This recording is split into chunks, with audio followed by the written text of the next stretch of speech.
Okay, so we have our elements in place for our connect section, but it doesn't look too great at the moment, so let's sort that out by adding in our styles. Now first you'll notice we have no padding around the container, so things are a little tight to the section above and along the bottom. So let's go in and sort that out. So back into our style sheet, we can first add in our comments to separate our styles like we did for the previous set of styles. Then we add in our first style with our ID, which we call social. So we add in the hashtag to access our ID, and then we simply add our ID name, which was social. Then we just need to adjust the padding. So we're simply adding the property of padding, and now use 4.25 rems on the top and the bottom and 0 on either side. So we just need to add those two values in. Obviously if you wanted a larger or smaller size container, then just adjust the sizing here to whatever you like. But just to check that's all okay, if we just save off the file and then go and refresh our page, we can see that we'll have a nice bit of padding around our content. Now next we need to sort out our icons, because at the minute they look a bit basic, so what we're going to do is turn them into a nice set of larger icons with a border and hover state. So first let's change the sizing. So into our style sheet we access our social ID, and then our FA class to access our icons. Then we add our first property, which is font size, and I'll give that a size of 1.5 EM. And while we're here we can change the colour, and I'll be using red that's part of the logo just to stay within brand. So we add in the colour property and give that a hex value of BE2835. Again, feel free to use whatever you like, especially if you're going to be using a different branding. So if we just save that off again and then refresh our page, so we can see the icons look a little bit better, but we need to add our borders around each icon. So back into our style sheet, we can add in the border property, and then we need to add in our values. So first we set the thickness, and for that we can use 2 pixels. Then we need to add in our style, which can be solid, and then we add in the colour. So again I use the same colour as the font, which was the hex BE2835. Then again, just to check, if we save off the file and then go and refresh the page. Okay, so we have some progress. It's a little square at the moment, so let's go and sort that out. So again, back into our style sheet, let's add the width and height properties in. So first we'll add in the width property, and we'll give that a value of 60 pixels.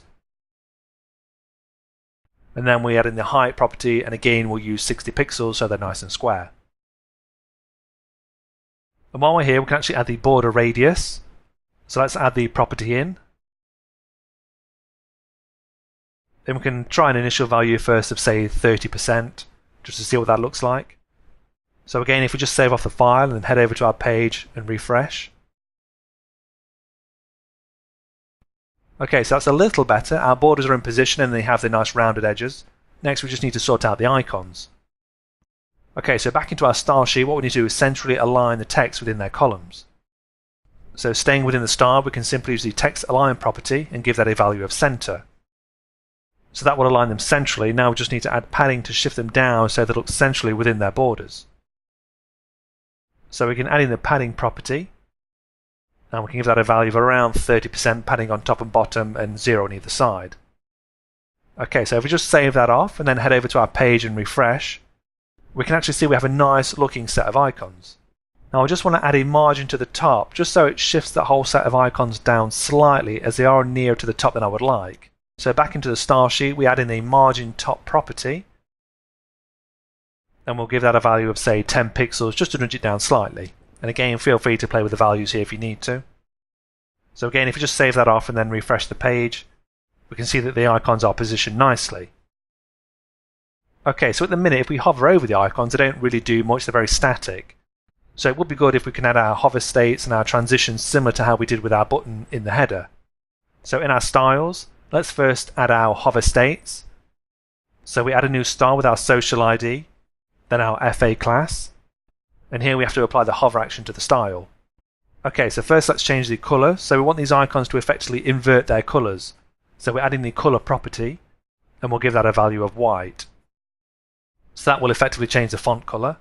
And we also want the background to change to the red, so we add in the background property, and we'll give that the same red value of BE2835.